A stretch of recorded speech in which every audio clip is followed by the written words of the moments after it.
So this time from the Masters of the Universe, well, this is the 30th anniversary line. Not really the classics line per se. It's Draego-Man, the figure that was offered for the 30th anniversary collection, which is only about 6 figures in 2012, and just 2012 alone. And these are all new creations by different people that are reflective of their love for Masters of the Universe. And so a Draego-Man here is created by the Four Horsemen, the sculptors of the line, and a lot of the Mattel product on MattyCollector.com, as well as their own stuff. They're great. They're greats in the toy business. Wonderful sculptors, and they're a reason why the Masters of the Universe Classics line is such a good toy line. So with no backstory at all previously, all we have to go with is the back of the package here, which you can see right there. And now it's very confusing as to he was sort of a good guy and then became a bad guy, and you know, that's all right, but really I think this guy is too cool to be an evil guy, or a totally evil guy. So I think that in my mind he'll be a good guy, for me at least, because he's such a big figure. And I should have gotten a picture of him in the package, because he is crammed in the package. His wings and tail came off of his body, packaged behind him, and although he was meant to have, I think, 2 more weapons, they only had space to do his flaming sword. I think he had a flaming whip and a shield as well, and which leads me to with the flaming whip and flaming sword. That would have made me think of the Balrog from the Lord of the Rings. But let's take a look at his flaming sword here. Pretty neat. Made of translucent orange and yellow plastic. Really nice how they blended that together. And a nice design on the hilt of the sword as well. He does reuse a lot of parts. You can see that he has the King Hiss arms, but this time the shoulders are on the right, or the correct sides. He uses the Whiplash tail piece here, but he's got an added piece here for the wings that plug in. They are kind of hard to take out. Yeah, so I guess I won't try and take them out. Once they're in there, they're in pretty good. Of course, the loincloth has been used for many figures. But new pieces, it looks like he's got new shin pieces, new or slightly retooled arm pieces. Here, gauntlets there. He's definitely got new hands, because he's only got 3 fingers on each hand. And of course the head sculpt is brand new. Gotta have that dragon head. And it's wonderfully done. Look at the scales and the teeth, the eyes, and the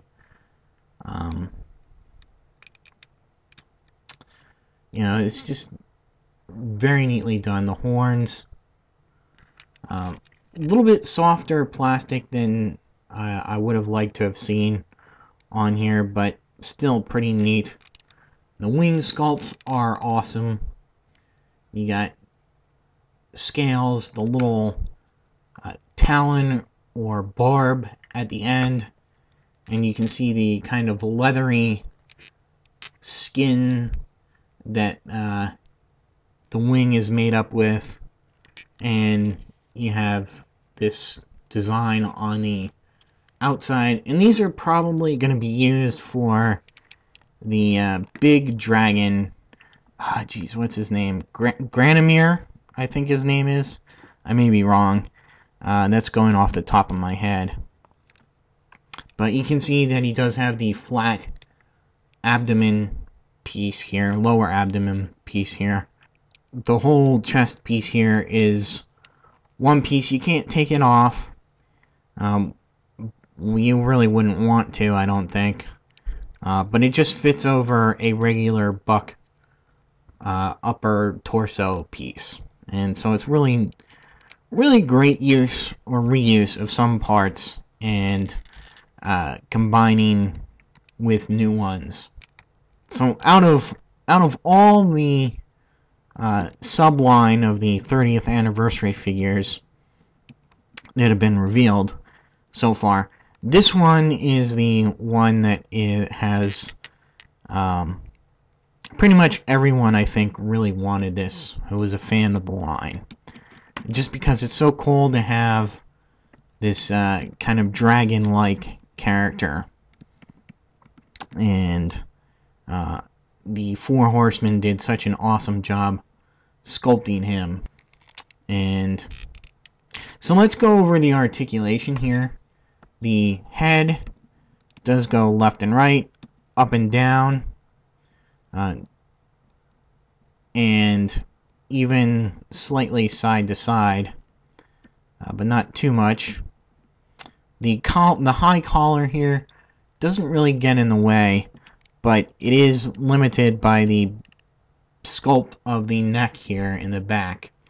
But that's understandable. It is a dragon after all, or half dragon after all. Arms do go all the way around. You gotta move the wings out of the way though. They go out to the side and in.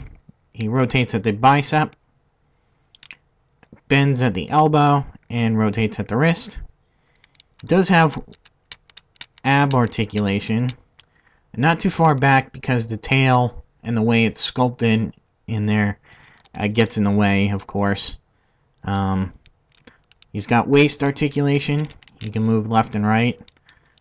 Legs are pretty much the same as any other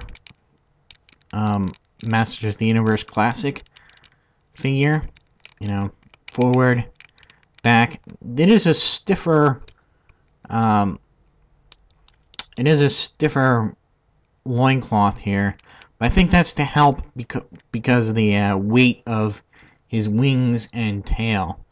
I think that's why they went with that instead of they've had a much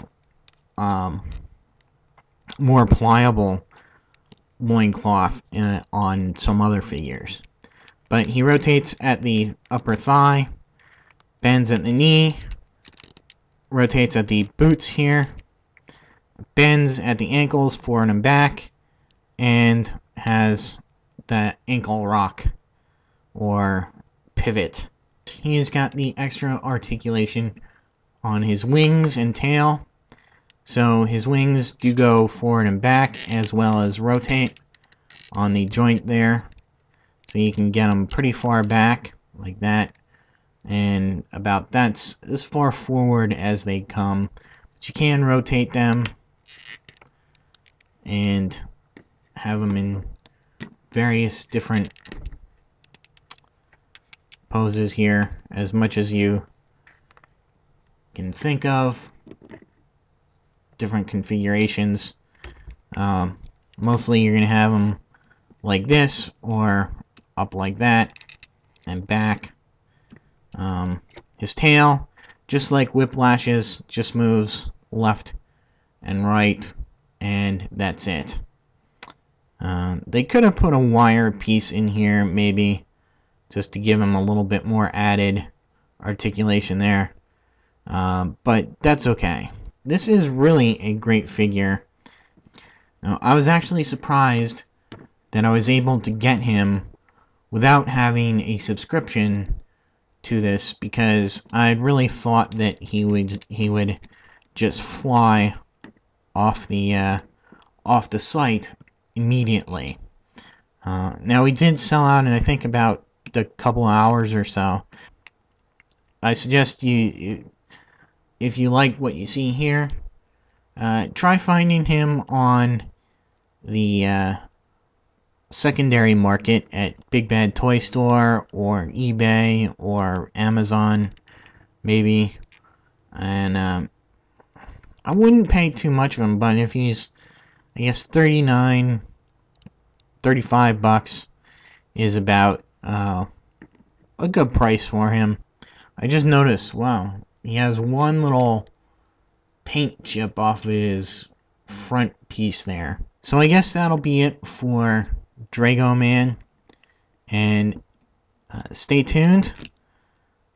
We'll have more Masters of the Universe Classics figure reviews, and until then, I'll see you.